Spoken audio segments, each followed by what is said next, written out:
Tonight, American forces are inside Fallujah. This is a frontal assault of a major city, a kind of fight they like. War, by its very nature, is violent.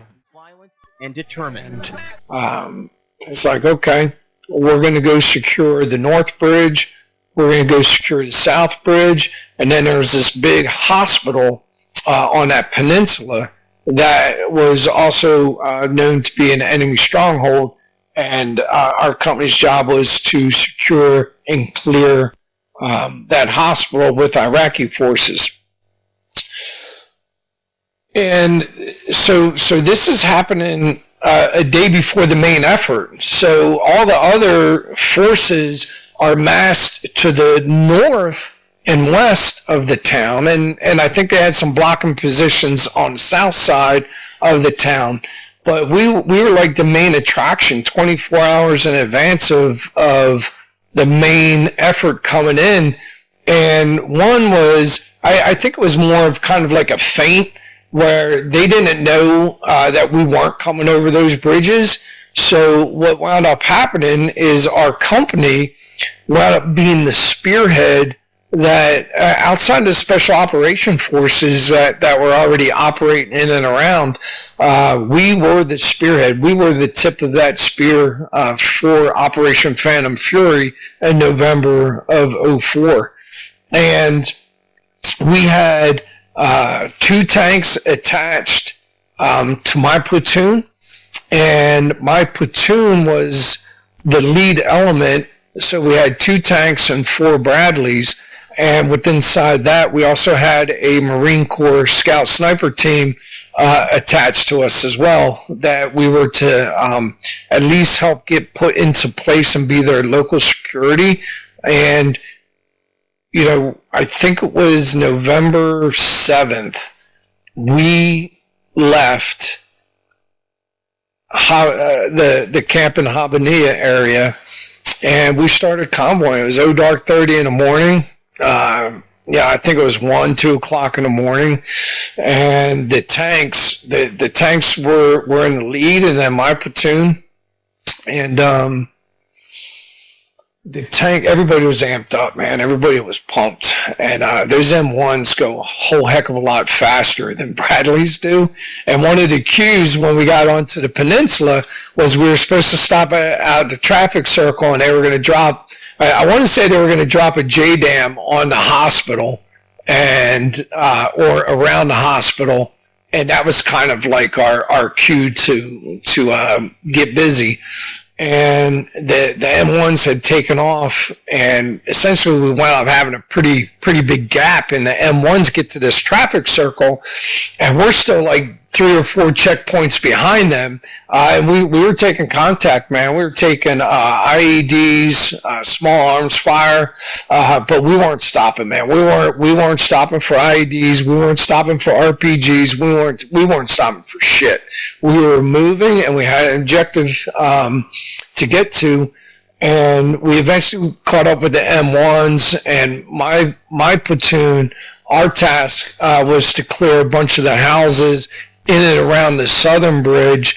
The other platoon was to go secure the north bridge, and then the tankers were in there commingled with each of the platoons.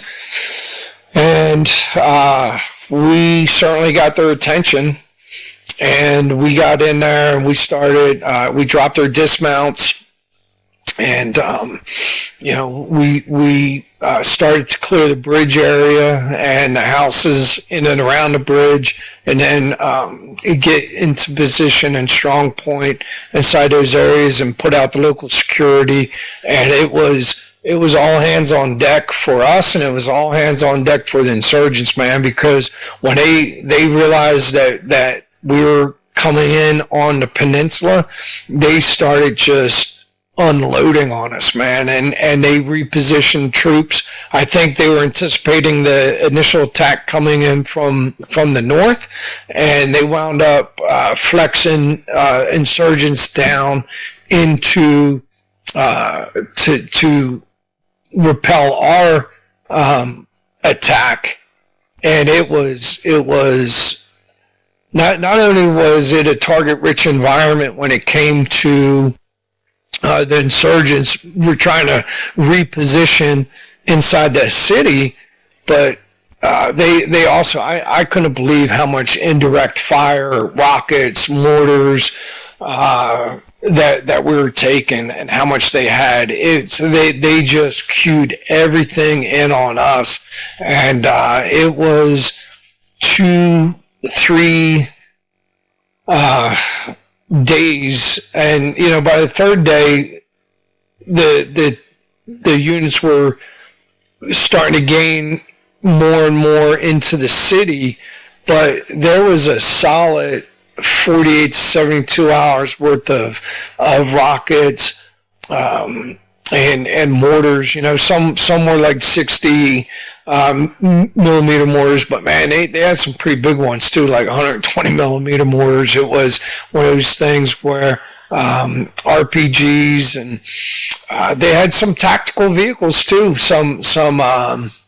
Some vehicles that had Dishka 50 caliber machine guns mounted on top, and that was definitely one of our first bigger vehicle kills. Was one of those vehicles just kind of came out of an alleyway and was handrailing the river down, and it didn't end too well for that guy. And it was with the teams, with the dismounts, strong point in a lot of the different buildings around the Bradleys. It was definitely one of those things where we would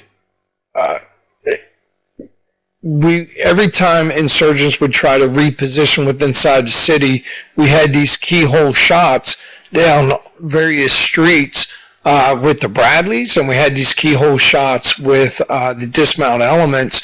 And of course the Marine Scout Sniper Team. And it was one of those things where it was